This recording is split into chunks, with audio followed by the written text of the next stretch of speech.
자, 비문학 먼저 해봅시다. 비문학 128쪽 펴볼게요.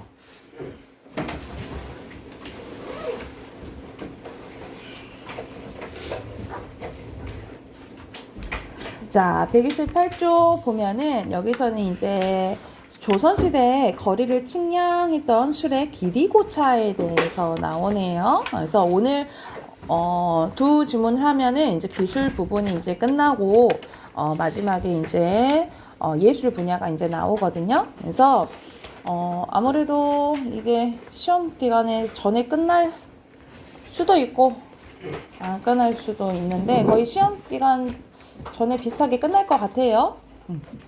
그래서 시험 기간 끝나고 이제 아무래도 이제 선생님이 원래는 7월에 선행을 이제 좀 나갈까 했는데 아니면은 더 빨라질 수도 있고 기말 끝나고 이제 할 수도 있고 해서 선생님이 일단 막 끝나는 대로 안내해 줄게요. 자, 같이 한번 봐봅시다. 여기서는 첫 번째 문단부터 바로 봐보면 조선시대의 거리 측량 수레인 길이고차는 겉으로 보면은 말이 끄는 평범한 수레의 모습인데요. 다만 수레에 앉은 사람 옆에 종과 북이 달려있다는 점과 수레 내부에 3개의 톱니바퀴가 설치되어 있다는 점이 특징입니다.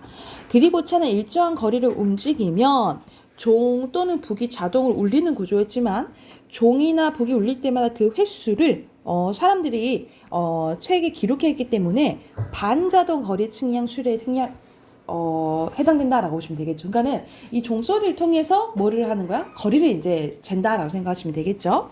그래서 오른쪽 그림을 보자. 길이고차는 수레바퀴에 3개의 토니바퀴, 즉 아래바퀴와 그리고 중간바퀴, 그리고 윗바퀴. 그래서 A, B, C 이 순대로 이제 구성되어 있죠. 그쵸?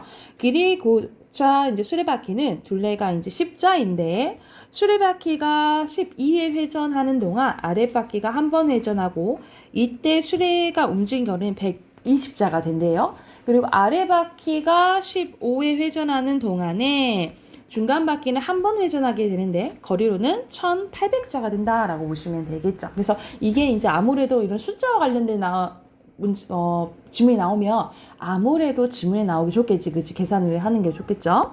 그래서 중간 바퀴 B가 또 10회 회전하는 동안 윗바퀴가 한 번 회전하여 길이고차 이동 거리는 이제 18,000자가 된다라는 거죠. 그래서 18,000자는 13.752로 현재는 5.4km 정도 된다라는 거죠. 그래서 이제 한번 재는데 이 정도 이제 거리 잴 수 있다라고 생각하시면 되겠죠. 길이고차는 0.5리 가면 종이 한 번 울리고 1리 갔을 땐 종이 여러 번 울리며 그리고 5리 가면 북이 한 번 울리고요. 10리를 갔을 때 북이 여러 번 울린다라는 거야. 그래서 이 한 번 울릴 때에도 생각하면 되겠지. 술에 앉아있는 사람은 종소리와 붓소리의 횟수를 기록하여 거리를 계산했던 것이다. 길이고차 이전의 측량법은 새끼줄이나 노끈을 자처럼 사용하는 방식이 주류였는데 그러니까 말 그대로 뭐 30cm 산다면 그걸로 이제 계속 쟀겠죠. 그쵸? 그래서 하지만 새끼줄이나 노끈이 물에 젖기만 해도 길이가 달라져 길이를 재는 도구로는 좀 부적합했대요. 이와 달리 비교 나오는 거지, 그지? 길이고차는 톱니바퀴를 이용했기 때문에 정확한 거리를 측정하는 것이 가능했다. 또한 수레바퀴의 이동에 따라 거리를 측정하기 때문에 직선이든 곡선이든 측정이 가능했다 이 말이에요. 길이고차가 처음 제작된 조선 세종 이후 지도 제작이 활발해졌다는 측면에서 길이고차는 거리의 정밀도가 요구되는 각종 사업에 큰 힘이 됐을 것으로 추정이 됩니다. 또 농업사인 조선에서 정확한 토지 측량은 합리적인 세금 징수로 이루어졌기 때문에 아무래도 땅별로 우리가 이제 세금 걷고 하잖아요. 그쵸? 그걸로 이제 이어졌기 때문에 길이고차는 국가 통치를 체계하는 데 밑거름이 됐다라고 해서 길이고차의 마지막에 뭐까지 나왔어? 의까지 나왔다라고 생각하시면 되겠죠? 자, 그러면 거기에 해당되는 이제 문제 한번 풀어볼게요. 1번 봐보자. 구조, 선생님 이렇게 3개 있다고 나왔죠? 종류는 길이고차는 그냥 길이고차잖아. 그치? 종류 없지? 2번이네요. 그죠? 그리고 기역의 원리와 유사한 겁니다. 기역은 아랫바퀴가 회전하는 동안에 중간바퀴가 하나 도는 거잖아요. 그치? 그래서 뭐 하는 동안에 뭐가 하나 돌고 이런 이제 원리 생각하시면 되겠죠? 그래서 해당되는 것은 시계겠네요. 그쵸? 4번이고요. 그리고 3번에 4K 심리 나왔고 4km다 방점을 찍어서 A, B, C를 이제 나타낼 때 자, 여기서 알맞지 않는 거 몇 번일까요? 4번인데 여기서는 직선이나 마지막에 뭐라고 나왔어요? 직선이나 곡선이나 다 가능하다 했잖아요. 그죠? 근데 여기서는 뭐라고 나와 있어요? 불가능하다고 나왔지, 그치? 가능하죠? 4번입니다. 근데 여기서는 크게 막 계산하는 문제는 안 나왔네, 그지? 자, 넘겨볼게요. 자, 1번에 길이 고차는 일정한 거리를 움직이면 자동 울리는 전자동이라고 했어요. 반자동. 그렇지. X고요. 그리고 12회 회전하는 동안 한 번 회전한다고 했죠. 그리고 심리에 갔을 때는 당연히 뭐니까 여러 번 울리겠죠. 그리고 길이 고차 이전의 측정법은 톱니바퀴 이용했어? 아니요. 새끼줄이랑 노끈 사용했다 했잖아요. 그쵸? X죠. 그리고 맞죠? 옵니다. 자, 밑에 빈칸 넣을게요. 120 그리고 15회 그리고 윗바퀴입니다. 그리고 길이 고차의 제작 그리고 빈칸 지도 그 다음에 토지 그리고 합리적인 세금 그리고 밑거름이라고 보시면 돼요. 자, 선생님 보면서 말은 안 하는데 숙제하고 안 하고가 보여요. 숙제를 해오세요. 여러분 이거 선생님이 하는 이유가 여러분이 하고 보는 거라 그냥 보는 거랑 달라요. 여러분 공부야. 여러분 공부니까 해오세요. 아셨죠? 옆에 어휘 보면은 순서대로 층, 양, 측, 정, 그리고 측면이고요. 그리고 여기서는 한자어의 사이시옷인데 여러분 원래 한자어와 한자어 사이에 선생님 이거 한번 사이시옷 현상 한번 설명해 줬을 거예요. 다시 한번 얘기해 주면 우리가 고유어 플러스 고유어거나 또는 고유어 플러스 한자어일 때 있죠. 이 한자어일 때 만약 예를 들어서 뒤에 된 소리가 나거나 니은 소리가 덧나거나 니은 소리가 덧나면 시옷이 들어가요. 그러니까 예를 들어서 촛불 하고 된 소리가 나지, 그치? 그러면 사이시옷이 들어가. 또는 잇몸 니은이 덧나죠? 그러면 사이시옷이 들어가. 나뭇잎 했을 땐 니은 소리가 덧나. 그걸 나타내서 사이시옷이 들어가는데 사실상 한자어 플러스 한자어는 사이시옷이 안 들어가거든요. 그런데 예외가 있다 그랬지, 그치? 선생님 예외는 외워두라 했어요. 밑에 나오죠. 숫자, 횟수, 그리고 세반, 곡간, 퇴간, 착간. 이거 6개는 예외적으로 한자어 플러스 한자어인데 사이시옷이 들어가는 거라 생각하시면 돼요. 그럼 당연히 여기 위에는 횟수가 되겠죠. 그쵸? 숫자, 횟수, 곡간, 착간, 퇴간, 세반 이렇게 외우시면 돼요. 아셨죠? 자, 뒤로 넘어가서 자, 초고층 건물의 구조에 대해서 한번 봐봅시다. 자, 여기서는 좀 말이 조금 어려워서 좀 유연적으로 잘 보셔야 될 것 같아요. 초고층 건물은 높이가 200m 이상이거나 50층 이상의 건물을 이제 초고층 건물이라고 하는데요. 이런 초고층 건물을 지을 때 건물에 작용하는 힘을 이제 고려해야 됩니다. 건물에 작용하는 힘에는 수직하중이랑 수평하중이 있는데 수직하중은 말 그대로 건물 자체의 무게로 인해 땅 표면의 수직 방향으로 작용한 힘이고 수평하중은 바람이나 지진 등에 의해서 건물을 가로로 방향하는 작용을 말합니다. 그래서 우리가 바람이 엄청 세게 불게 되면 막 흔들리잖아요. 그치? 그거를 이제 버티는 힘이라고 생각하시면 되겠죠. 그래서 선생님이 저번에 대만을 갔는데 대만에 이제 있는 건물 타이페이 102 건물이 있는데 거기도 이제 고층 건물이긴 한데 거기가 이제 유명한 게 몇 초 만이더라? 몇 초 만에 이제 80층, 87층까지 몇 초 만에 올라가거든요. 그 초고속 이제 엘리베이터로 유명하기도 하고 이 맨 고층에 이제 전망대 있는데 여기 뭐가 있냐면 이 말 그대로 이 수평하중 바람이 막 세게 불었을 때 대만은 그 섬이잖아요. 그래서 막 불었을 때 버티는 힘을 그 엄청 큰 공이 있더라고. 엄청 큰 공인데 이걸 이렇게 매달아놨어요. 그래서 이제 말 그대로 바람이 이게 건물을 흔들리게 되면 이 공이 움직이면서 이 수평을 맞춰주는 거 있잖아요. 중심을 맞춰주는 그 역할을 한다라고 하더라고요. 그래서 이게 몇 톤 된다고 하긴 하는데 그거 이제 또 이것도 이제 수평 하중을 맞추는 이제 역할 중에 하나가 되겠죠, 그렇죠? 여기에서는 뭐가 나오는지 한번 봐볼게. 자, 수직 하중을 견디기 위해서 고안된 가장 단순한 구조는 보기둥입니다. 보기둥 구조는 기둥과 기둥 사이를 가로지르는 수평 구조물인 보를 설치하고 그 위에 바닥판을 놓는 구조를 보기둥 구조라고 해요. 보기둥 구조에서는 설치된 보의 두께만큼 건물의 한 층당 높이가 높아지지만 바닥판에 작용하는 하중이 기둥에 집중되지 않고 보에 의해 분산되기 때문에 수직 하중을 잘 견딜 수 있다라고 보시면 되겠죠. 자, 위에서 아래로 향하는 아래로만 작용하는 수직 하중과 달리 수평 하중은 사방에서 작용하기 때문에 초고층 건물의 안전에 미치는 영향은 수직 하중보다 뭐가 더 영향이 또 있대요? 수평 하중에 더 영향이 있다라는 거야. 수평 하중은 초고층 건물의 안전에 위협하는 주요 요인인데 바람은 건물에 작용하는 수평 하중의 90% 이상을 차지하는데 바람이 엄청 이제 위험하다는 거지. 건물이 많은 도심에서는 넓은 공간에서 좁은 공간을 바람이 불어오면서 풍속이 빨라지는 현상이 발생해 건물에 작용하는 수평 하중을 크게 만드는데 그러니까는 건물이 따닥따닥 붙어있을 때 더 위험하다는 거야. 그리고 바람에 의해서 공명 현상이 발생하게 되면 매우 이제 크게 흔들리게 되어 건물의 안전을 위협하게 된다는 거죠. 이런 식으로 건물이 수평 하중을 견디기 위해서는 기본적으로 뼈대에 해당되는 보와 기둥을 아주 단단하게 붙여야 하지만 초고층 건물의 경우 이것만으로 수평 하중을 견디기 힘듭니다. 그래서 등장한 것이 코어 구조라는 거예요. 보호 기둥을 하면 이제 코어 구조가 나오는데 코어는 빈 파이프 모양의 철골 콘크리트 구조물을 건물 중앙에 세운 것으로 이런 식으로 예시 나오죠. 이렇게 코어를 이제 가운데에 세우는 거예요. 코어에 건물의 보와 기둥들을 강하게 접한다. 이렇게 하면 외부에서 작용하는 수평 하중에도 불구하고 코어로 인해 건물이 흔들리지 않게 된다는 거죠. 그런데 초고층 건물의 그 높이가 높아질수록 수평 하중이 커지고 이에 따라 이 코어도 가운데 있는 것도 커져야겠잖아요. 그렇지? 상sek상 그지?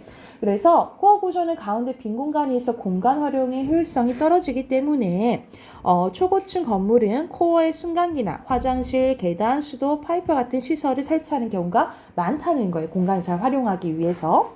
그런데 초고층 건물의 높이가 높아지면 코어만으로 또 부족하대. 이게 또 나온 게 아웃리거 벨트 트러스 구조라고 보시면 됩니다. 그래서 아웃리거 벨트 트러스 구조에서는 벨트 트러스는 철골을 사용하여 건물의 외부 기둥들을 삼각형 구조의 트러스를 짜서 벨트처럼 둘러싼 것으로 수평 하중을 지탱하는 것을 이제 의미를 하는데 이제 건디게 만드는 거 오래 버티게 이제 만드는 거죠. 삼각형 구조의 트러스로 외부 기둥을 연결하면 외부에서 작용하는 힘이 철골 접합부를 통해서 전체적으로 분산되기 때문에 코어에 무리한 힘이 가해지는 걸 이제 예방할 수 있대요. 그리고 아웃리거는 콘크리트를 사용해서 건물 외벽에 설치된 벨트 트러스를 내부 코어와 견고하게 연결한 것으로 아웃리거와 벨트 트러스는 필요에 따라서 건물 중간중에 여러 개 설치할 수 있대. 그런데 아웃리거는 건물 내부를 가로지를 수밖에 없어. 효율적인 공간 구성에 방해가 되는데요. 이러한 단점을 극복하기 위해서 아웃리거를 기계 설비층에 설치하거나 층과 층 사이, 즉 위층과 아래층 천장 사이에 설치하기도 한다라는 이제 내용이 나오네요. 그래서 여기서는 구조가 세 가지 나오지, 그치? 보기둥, 그리고 코어, 그리고 아웃리거, 벨트 트러스 나오죠, 그쵸? 그럼 내용 확인해 봅시다. 1번입니다. 윗글의 내용에 대해서 적절하지 않는 것은 수직 하중은 사방에서 가해지는 거요? 수평 하중이 그러지 않아? 1번부터 바뀌었네. 1번이네요, 그죠? 그리고 2번에 기역, 니은, 디귿에 대한 각각 그 구조에 대한 거죠, 그쵸? 알맞지 않은 것은 여기서는 4번. 4번 어디가 틀렸어요? 트러스는 아웃리거와 코어의 결합력을 높이는 거예요. 트러스는 그 건물의 외부 기능 둘러싼 거라 했잖아요, 그치? 그러면 아웃리거가 이 벨트 트러스를 내부 코어가 견고하게 만든다 했죠, 그쵸? 이 아웃리거가 그 역할을 하는 거예요. 맞겠다. 그래서 선생님 단어 잘 보라 했잖아요. 단어가 이제 어려우니까 어떤 역할인지 잘 보셔야 돼요. 그리고 3번 같은 거는 선생님이 지문을 쭉 읽었지만 여러분이 이제 예를 들어서 이런 지문을 읽는다. 그러면 3번 같은 문제는 읽으면서 바로바로 푸셔도 돼요. 그래서 여기서 어휘 문제이기 때문에 어휘는 우리가 읽으면서 정확한 뜻을 몰라더라도 맥락상 어떤 것인지 추측할 수 있잖아요. 그치? 그래서 3번 같은 건 먼저 푸셔도 돼요. 그래서 알맞지 않은 것은 4번입니다. 여기서 아까 전에 지탱이었죠. 지탱은 이제 오래 버티는 걸 얘기하는 거지. 여기서 보존하거나 하는 것은 뭐 유지가 더 가깝겠죠. 그렇죠? 그래서 3번에 4번이라고 보시면 되고요. 자, 넘겨서 우리 빈칸 한번 채워봅시다. 1문단에 200m고요. 그리고 2문단에 여러분 바닥판 그리고 수직 하중이고요. 3문단에 바람 4문단에 파이프 5문단에 철골 그 다음에 수평 하중 그리고 마지막에 코어입니다. 코어 됐을까요? 자, 밑에 빈칸 갑시다. 밑에 빈칸. 자, 수직 하중, 수직 그리고 보기둥이고요. 수평 하중에 들어가 빈칸 가로 코어입니다. 자, 옆에도 어휘 가볼게요. 자, 순서대로 여기서는 같은 방식이면 예 아니면 이게 뭐냐면 단어 형식이에요. 우리가 단어의 종류에는 단일어 그리고 합성어 우리가 파생어 우리 했었지만 우리 문법 시간에 했었지. 그래서 여기서는 초는 여기서 접사라 보셔야 돼요. 그럼 파생어 골라라 이 말이야.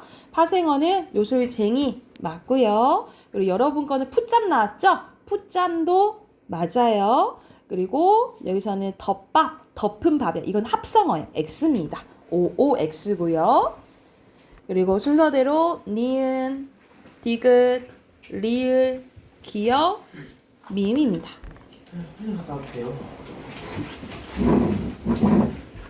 됐을까요? 자, 그러면 이것도 숙제 해오셔야겠죠?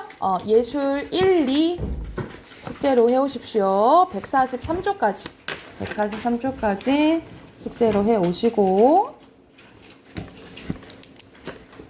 문학권 해볼까요?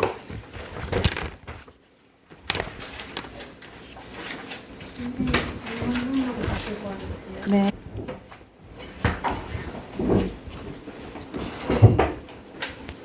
자, 문학 126쪽입니다. 126쪽 봐볼게요. 자, 여기서는 김수영 작품의 눈이라는 김수영의 눈이라는 이제 작품인데 여기서는 이제 김수영 시인에 대해서 보면 옆에 보면은 김수영 이제 나이가 나오죠. 여기서 1921년부터 1968년 동안 이제 사셨던 분인데 보통 이제 해방 이후에 활동한 시인이라고 생각을 하시면 됩니다. 그래서 되게 현실 비판적인 시를 많이 쓴 시인이라고 생각을 하시면 돼요. 그래서 우리 60년대 하면은 우리가 말 그대로 정치로 보면은 이제 막 독재 정권이 막 이제 갔을 때 이제 민주주의를 좀 거스르는 이제 정치가 되죠. 그렇죠? 그래서 거기에 대해서 이제 비판한 시라고 생각을 하시면 됩니다. 자, 눈은 살아있다라고 표현을 했네. 그러면은 눈은 살아있대. 사실 살아있을 수 있을까? 아니잖아, 그치? 사람처럼 표현할 수도 있겠죠, 그쵸? 그래서 여기서는 눈이 살아있다라는 눈의 생명력에 대해서 강조한 부분이라고 보시면 돼요. 생명력을 강조하는데 어떻게 강조하냐면, 자, 살아있다, 눈은 살아있다. 떨어진 눈은 살아있다. 마당 위에 떨어진 눈은 살아있다. 이런 식으로 점점점 좀 강해지는 것 같죠, 그쵸? 그래서 어떤 개념이나 아니 심화 정도가 점점 심해지면 말 그대로 점층적이라고 보시면 돼요. 그래서 점층적인 반복을 통해서 눈의 생명력을 강조했다라고 보시면 돼요. 우리가 눈은 무슨 색이야? 흰색이지, 그치? 그래서 우리가 보통 흰색이 의미하는 것은 깨끗한 거, 순수를 의미한다라고 생각하시면 돼요. 그래서 눈이 상징하는 바는 순수함이라고 생각하시면 될 것 같아요. 그러니까 말 그대로 현실이 우리가 현실 정치 더럽고 이렇다 한다 하잖아, 그치? 이런 더러운 것들이 조금 갔으면 좋겠다라고 이제 얘기를 하는 거지. 그래서 뭐를 하자라고 얘기를 해요? 우리가 기침은 뭐야? 더러운 것을 내뱉는 행위죠, 그쵸? 그래서 기침을 하자라고 얘기를 해요. 그래서 뭐뭐 하자라는 것은 무슨 영어미? 청유영어미죠, 그쵸? 청유영어미가 사용됐고, 여기서 기침이라는 행위는 선생님 아까 방금 말한 대로 불순함을, 더러운 것을 내뱉는 행위라고 보시면 돼요. 옆에 써놓으시면 되겠죠? 불순함을 뱉어내는 행위라고 보시면, 이걸 하자라고 얘기를 하는 거야. 자, 젊은 시인이요. 젊은 시인은 이 순수함을 추구하는 존재라고 보시면 돼요. 젊은 시인이요. 뭐를 하자?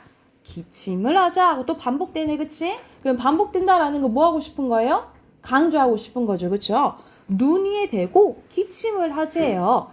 눈더러 보라고 마음 놓고 또 반복되네. 마음 놓고 기침을 하재. 그래서 그러니까는 이때까지 화자는 막 지금 이제 마음껏 기침하자 했는데 예전에는 그러면은 그런 행위를 했어, 못했다라고 얘기를 하는 거니까 그 전에는 마음 놓고 하지 못했으니까 우리 이제 마음 놓고 기침하는 행동을 하자라고 얘기를 하는 거예요. 그래서 여기서는 주된 내용 뭐라고 보면 되냐면 이 순수한 것을 되찾자라는 의미라고 생각하시면 돼요. 그래서 순수한 생명력의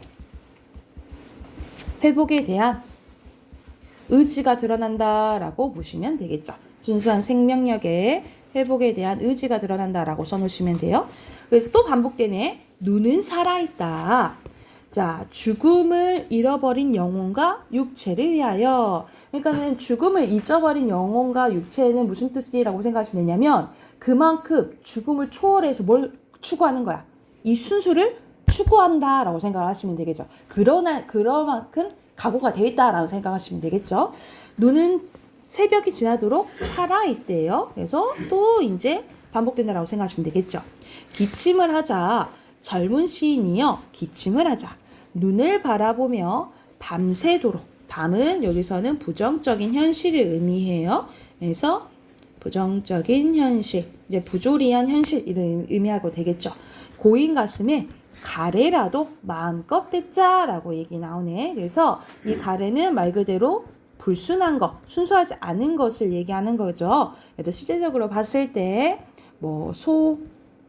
소시민적인 것, 소시민성, 그리고 인간의 속물성 이런 것들을 의미한다라고 보시면 돼요. 그래서 이런 것들을 뭐하자?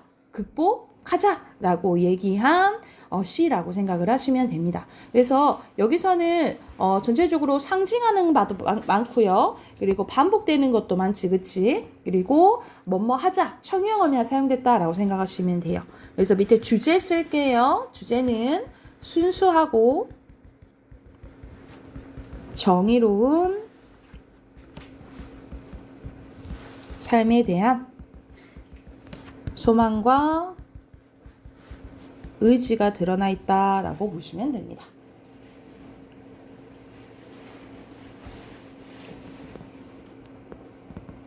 자, 주제 쓰시고 옆에 127쪽이랑 넘겨서 128쪽까지 빈칸 넣어 보십시오.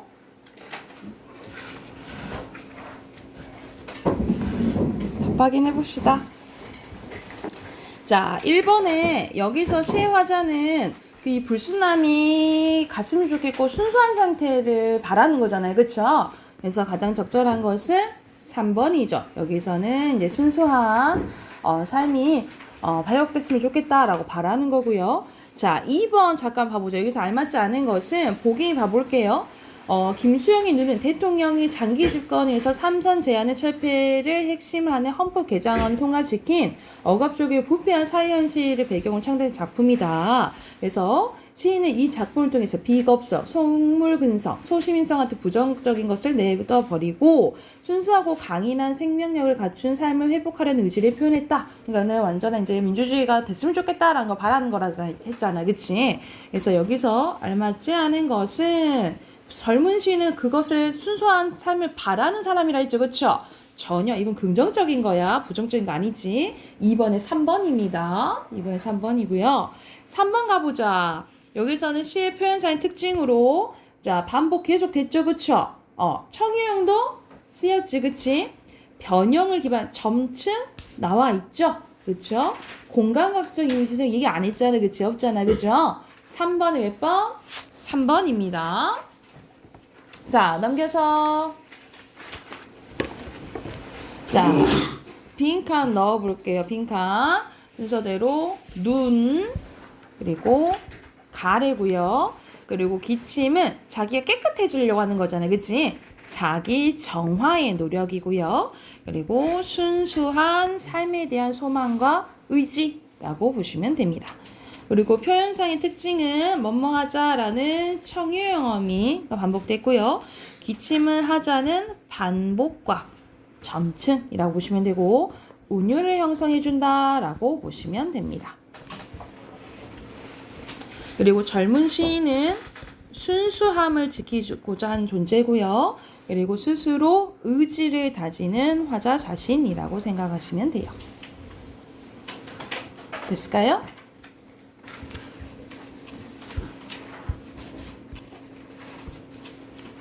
자, 68쪽 펴세요.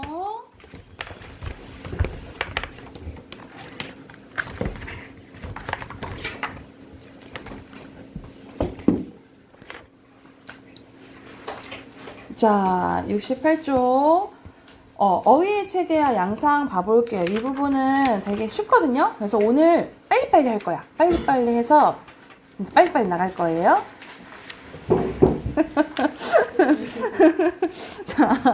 자, 어휘의 체계 양상 봐봅시다. 자, 어휘의 종류는 어종에 따라서 세 가지로 나뉘어지는데 고유어, 한자, 외래어로 나뉘죠. 그래서 고유어는 순, 우리말이라고 생각하면 되겠지. 그래서 특징은 우리의 민족의 정서나 감각을 드러내는 표현이 많고요. 그리고 의미의 폭이 넓고 하나의 단어가 여러 의미로 쓰입니다. 그러니까 말 그대로 뭐가 많다 이 말이야. 다이어가 많다라고 생각하시면 되겠죠. 그에 반해 한자어는 말 그대로 우리는 한글이 만들어진 지 그렇게 오래되진 않았잖아. 그치? 그래서 그 전에는 뭘 빌려 썼었어? 한자를 빌려 썼었죠? 그래서 한자어가 우리 어휘의 50% 이상이라고 생각하시면 돼요. 그래서 한자를 바탕으로 만들어진 단어를 한자어라고 하는데 고유어에 비해서 더욱더 분화된 의미를 지니고요. 그 분화된 의미란 뭘 아니면 이렇게 오른쪽에 봐봐. 오른쪽에 이시 보면 순우리말 생각은 하나야. 근데 한자어로는 사세, 기억하고, 상상, 발상 이런 식으로 더 세분화된다라고 생각을 하시면 돼요. 그리고 추상적이고 눈에 보이지 않고 전문적인 개념을 나타내는 어휘가 많다라고 보시면 됩니다.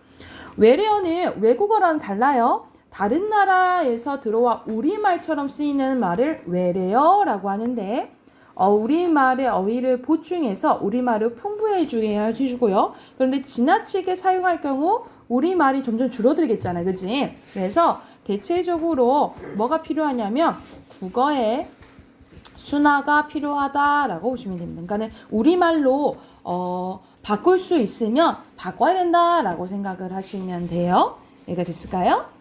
자, 그래서 여기서는 어휘의 체계는 어종에 따라서 고유어, 한자어, 외래어로 이제 나뉘어지고요.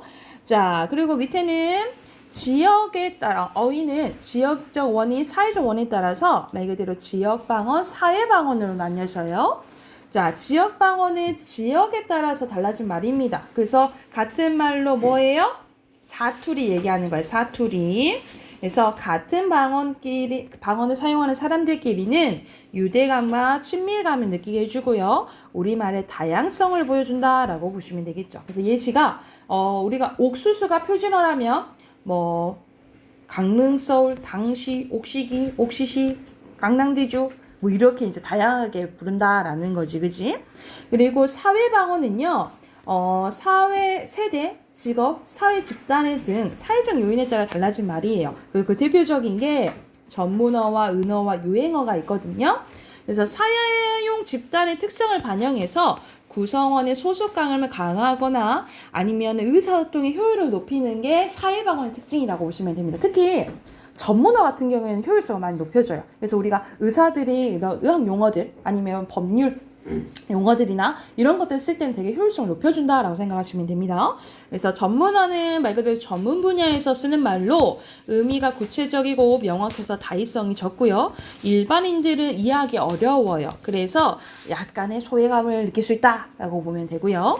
은어는 특정 집단에서 다른 집단들이 알아듣지 못하도록 구성어기만 사용하는 말이에요. 그러니까 우리도 우리만의 은어를 만들 수가 있는 거지. 근데 이거는 만약 그 비밀이 새 나가버리면 은어로서의 역할을 잃어버리게 된다, 상실하게 된다라고 생각하시면 돼요. 그래서 특징 봐보자. 집단 구성원 간의 결속력을 높여주지만 외부인들의 소외감을 주고요. 집단의 비밀을 유지하기 위해서 사용하며 외부로 알려지면 은어로서 기능을 상실한다라는 게 특징이라고 생각하시면 됩니다. 유행어는 비교적 짧은 시기에 여러 사람 입에 오르내리며 널리 쓰이는 말이에요. 요즘 유행어는 막 진짜 순식간에 지나가는 것 같아. 진짜 순식간에 지나가는데 예전에는 이제 뭐 예를 들어서 지금은 이제 다시 개그 콘서트를 하지만 뭐 개그 콘서트에서 막 유행하면은 한동안 이제 갔었는데 요즘에는 거의 없고 거의 그 행동으로 밈으로 막 하거나 아니면 릴스 찍고 이렇게 하지 뭐 유행 말로 하는 건 조금 줄어든 것 같아요. 그래서 특징은 독특하고 신선한 표현이 많으며 만들어진 당시의 사회상을 이제 반영을 하고요. 무분별하게 쓰며 개성이 없고 가벼운 사람 인상을 줄 수 있다라고 보시면 되겠죠. 그러니까 그걸 잘 쓰면은 위트 있고 재미가 있는데 너무 남발하면 이제 뭐야 이제 오히려 노잼 이렇게 되는 거지, 그치? 그래서 여기서는 어휘양서 우리가 고유 한자 외래어했고요.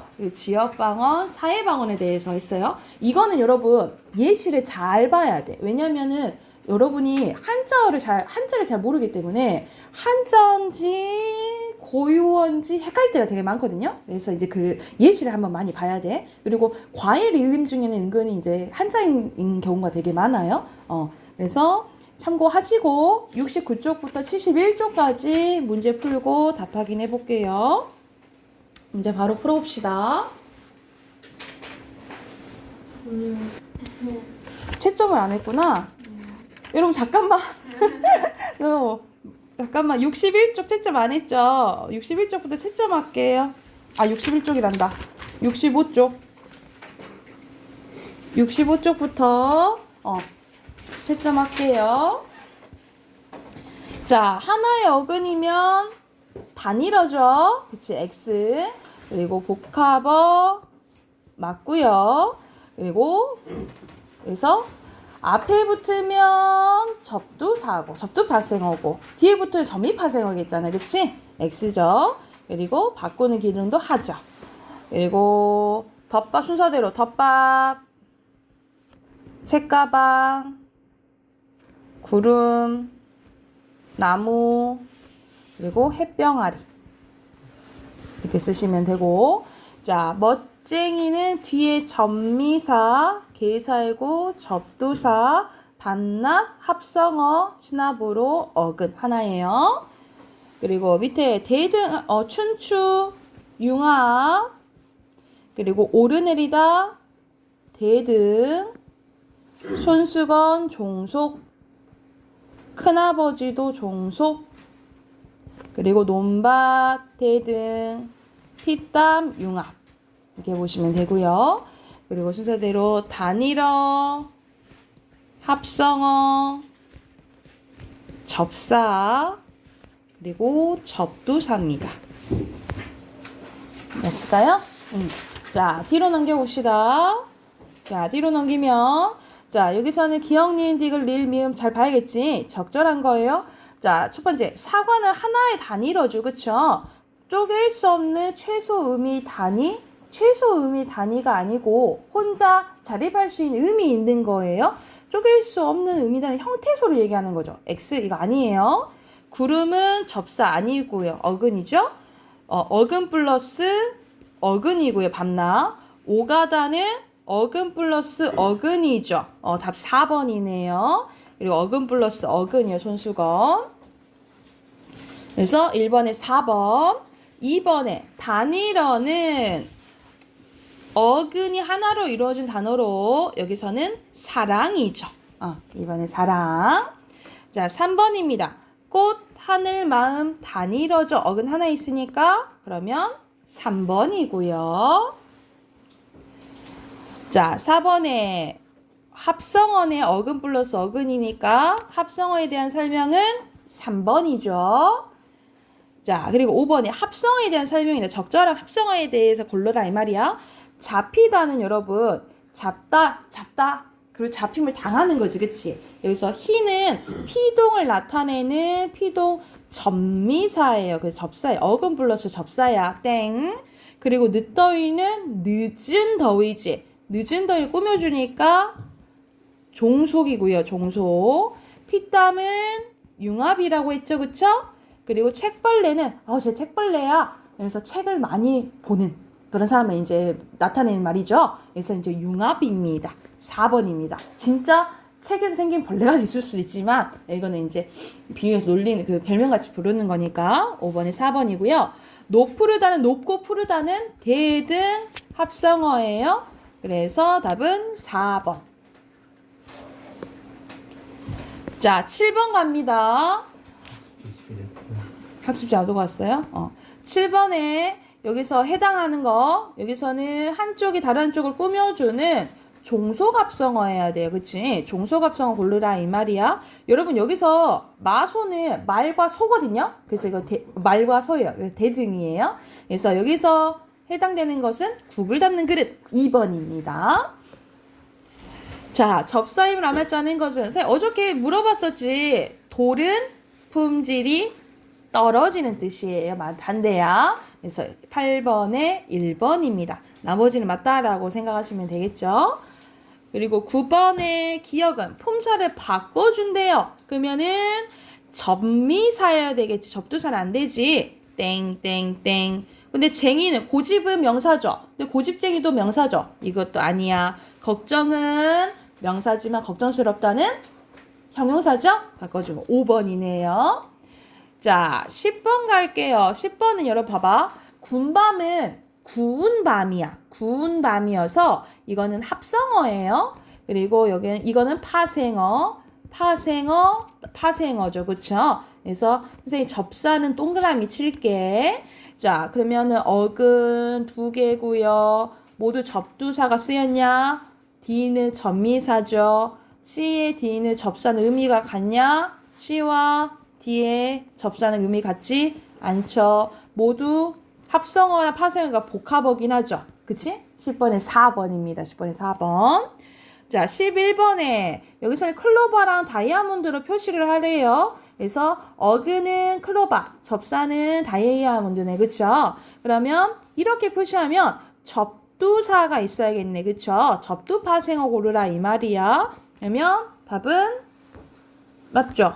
미역국은 이건 합성어네. 아닌 거 고르는 거지? 2번이네요. 나머지는 이게 접두사라고 생각하시면 되고 12번에 순서대로 이거 너무 쉽다. 파생어 그리고 단일어 합성어 답 3번입니다. 됐나요? 그래서 옆에 넘겨서 이어서 푸세요.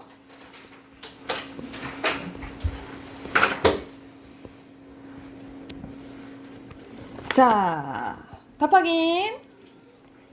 1번에 고유어는 우리 민족의 정서나 감각 표현하죠? 잘 표현할 수 있죠? 그리고 전문어는 특별한 의미로 쓰이는 말로 다의성이 적고요. 왜냐면 이제 의사소통 효율성을 높여야 되니까. 그리고 유행어는 사회를 완전 반영하죠. X입니다. 순서대로 한자어 그리고 외래어고요. 추억, 가족, 보통 다 그런 건 아닌데 한 2글자로 돼 있는 거는 거의 한자어라고 보시면 돼요. 그리고 고유어, 그리고 외래어. 여기서는 수학에서 사용하는 거 전문어, 은어, 유행어고요. 순서대로 1번부터 고유어, 외래어, 전문어, 은어입니다.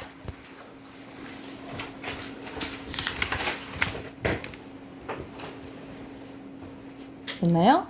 자, 여기서 고유어랑 한자어, 고유어, 한자어, 외래어 이렇게 구분할게. 자, 고유어 찾을게요. 고유어, 새싹, 마음, 불고기, 한자어, 감기, 부모, 그리고 감사, 그리고 빵, 라디오, 외래어입니다. 감기가 한자어예요? 한자어입니다. 우리나라에서 만들어진 한자어예요. 우리 그 중국과 일본과 다르게 우리나라에서 만든 한자어예요. 자, 그리고 여기서는 고유어죠? 고유에 대한 설명 5번이고요. 그리고 3번에 보다인데 막 다양하게 쓰이네, 그치? 다이어라 이 말이잖아, 그치? 4번이고요. 그리고 여기서 4번에 법을 고치는 건 개정입니다. 4번이고요. 5번에 A는 외래어, B는 한자어에 대한 설명이에요. 그래서 가장 적절한 것은 3번입니다. 그리고 6번에 지역방언에 대한 설명이네요. 사투리에 대한 설명. 자, 가장 적절하지 않은 것은 여러분 사투리, 표준어, 선생님 표준어가 더 나은 건가요? 아니에요. 자, 사투리가 있으니까 표준어도 있는 거잖아요. 그치? 그래서 서로 상호 보완하는 관계라고 생각을 하시면 돼요. 그래서 아닌 거 2번입니다. 그리고 7번에 여기서는 전문어, 그러니까 전문어 나오네요. 그쵸? 전문어. 그래서 여기서 적절한 것은 4번이고요. 머랭, 꼬끄, 뭐 이런 것도 나오지, 그지? 그리고 8번에 이거는 은어에 대한 설명입니다. 은어에 대한 설명 알맞지 않은 것은 1번이에요. 이건 유행어에 대한 설명이야. 그리고 9번 갑니다. 9번에 전문어, 은어의 공통점을 적절한 것은 특정 집단에만 사용되는 거죠. 1번이고요. 그리고 10번에 여기서는 뭐 소확행 막 이런 게 나오네. 여기서는 이제 유행어에 대한 설명이죠. 유행어에 대한 설명은 2번이죠. 그리고 이런 식으로 유행어를 막 사용하게 된다면 어떤 인상을 줄다 했어? 개성이 없고 그리고 가벼운 사람이라는 인상을 줄 수 있다 했죠. 사람이 없어 보인다.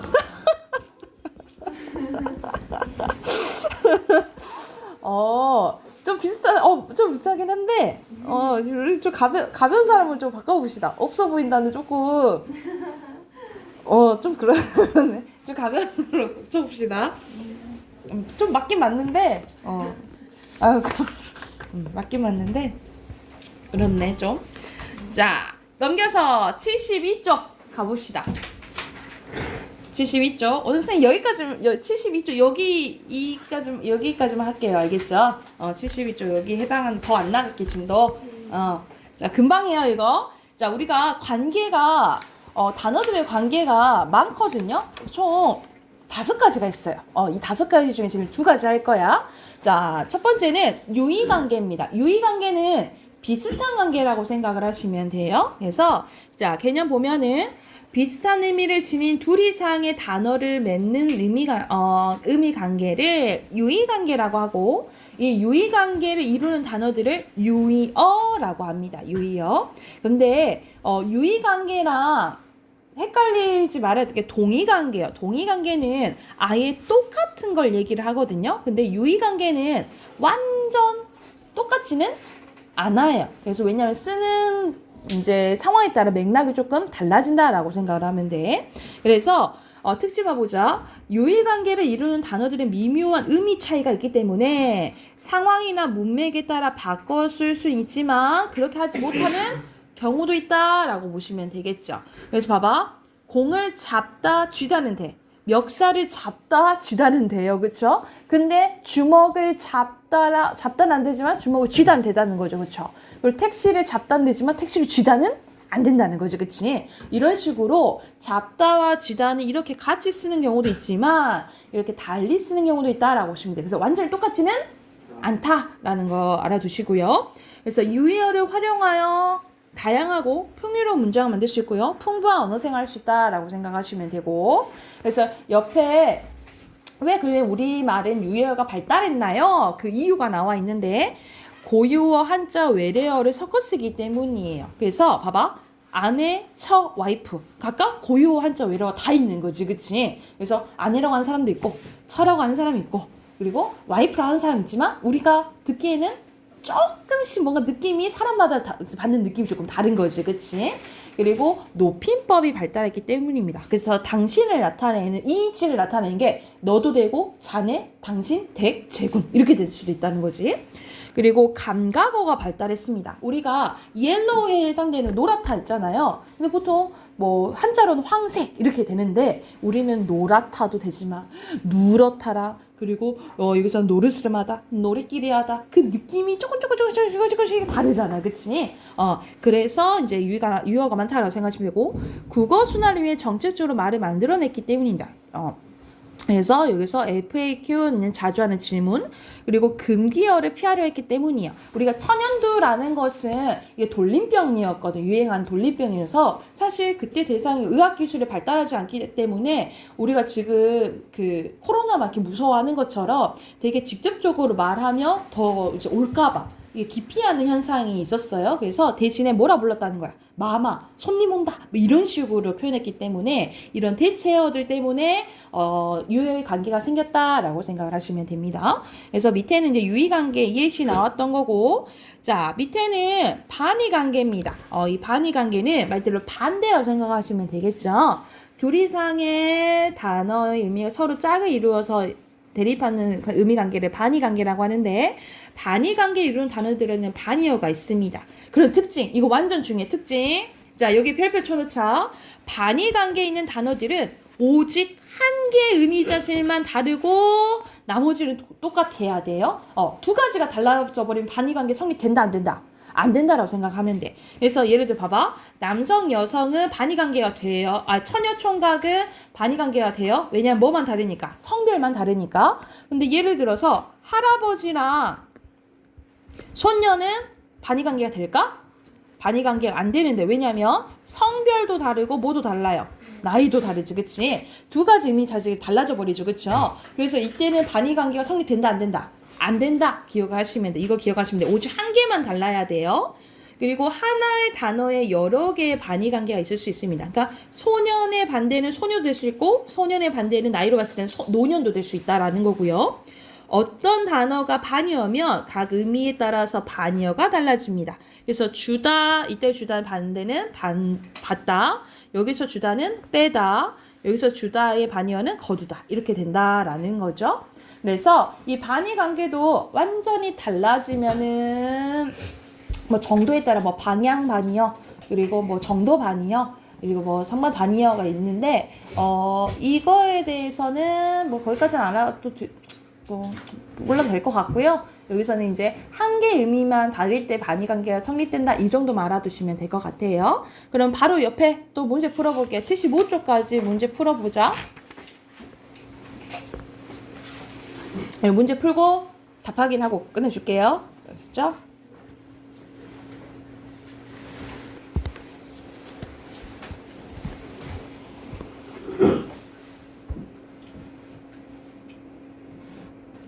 답 확인해 봅시다.